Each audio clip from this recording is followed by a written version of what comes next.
Hi friends, have you ever experienced something significant in your life that was pretty traumatic and you realize later on that you're still wrestling with some of those symptoms? An example might be a car accident that you were in and you find out that you're fine, the other people involved aren't fine, and you just start shaking and you're like, I don't understand why I'm shaking. Everything's over with. Another example might be a rough relationship that you have or difficult circumstances that you've walked through. And years later, you realize that you're still dealing with bitterness and frustration and grief and anger from those things that happened a long time ago. Well, I'm going to be talking about how being tangled up with trauma, we can still be dealing with it as we walk through the road of life in today's video. We are doing a study of Noah, and in my last video, I talked about the trauma that Noah and his family experienced from getting onto the ark and all of the things that they heard and they saw from being on the ark.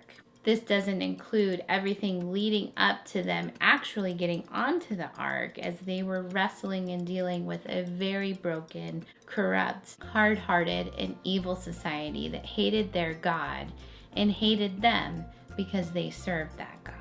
Noah and his family had to endure so much for decades leading up to building the ark, to getting onto the ark, and then the process of living on the ark.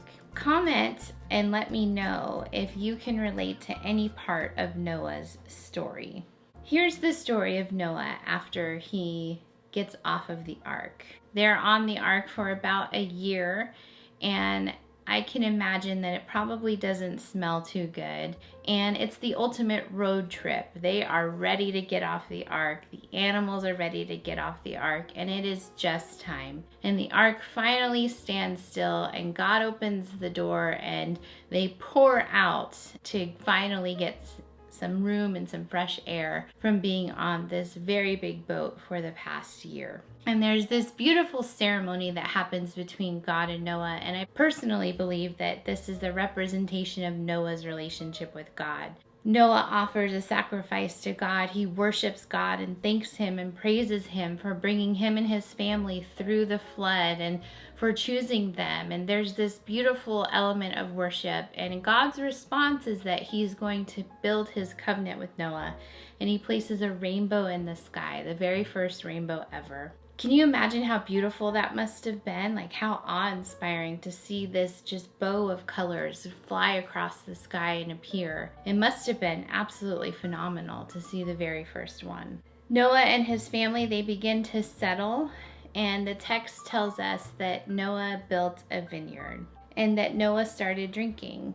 It takes time to plant a vineyard, and it takes time to make wine. You have to plant the vineyard, you have to tend to the grapes, then you have to harvest those grapes and you have to put them in barrels and you have to let them ferment for months or even years before you can actually get to the wine. So there's an intention here of Noah wanting to build a vineyard. And it's not like he's building a wine business because there's no other people that he can sell the wine to, which was probably a very solemn reminder to him of everything that he had been through.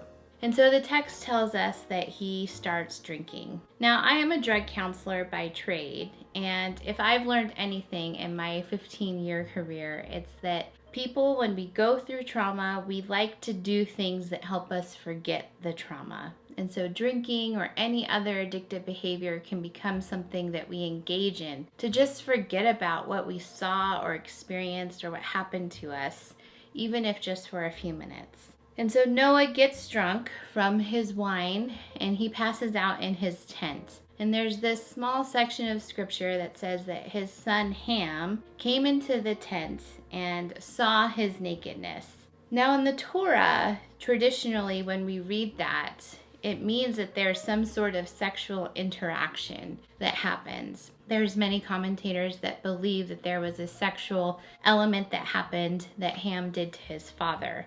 And then there's several other commentators who said that Ham just saw his father naked. We don't necessarily know, and I don't have a time machine to take me back to double check on this. But what we do know is that Ham did humiliate his father by coming out of that tent and telling his brothers about the state their father was in. We don't humiliate people. That isn't a right or good thing to do in general, but we definitely shouldn't humiliate our father or our mother or our parents or our elders. And that's what Ham did. And what led to this is Noah actually cursed Ham's generational line after him. And so here we have, again, almost out of the gate, a broken family. And it's a solemn reminder of the status of a human heart without the Lord and without Jesus, is that we will continue to do the things that have been done before, unfortunately. If you feel like Noah's story is coming alive to you, I would love for you to leave me a thumbs up to let me know that you are enjoying hearing his story from a fresh perspective. The symptoms that we experience from the sticky types of trauma that we go through in our lives are best dealt with when we process them through the lens of Scripture and with wise counsel. We all have trauma in our lives. It may not be having gone to a war zone. It may not be horrific abuse that you've experienced, or maybe it is those things that you have gone through. But we've all been wounded in some way, shape, or form in our lives. And if we don't process that in a healthy way with wise counsel and through the lens of a godly perspective, very quickly we can start developing unhealthy behaviors that help us cope and deal with that trauma. And so my question to you as we wrap up Noah's story is, what do you need to work on? What trauma do you need to process? And how can you take a step to start working through it? All right, friends, if you're connecting with Noah's story and him being tangled up with the trauma of a broken world, I will be tying all of these elements together in a long-form video next week to conclude his story, and I would love for you to join us. But until then, I would like for you to check out this video right here. Come on, you can do it. Just click it, tap it. You know you want to. Look at that awesome thumbnail. Doesn't it look so fun? Yes, it does. You should totally click it. Do it.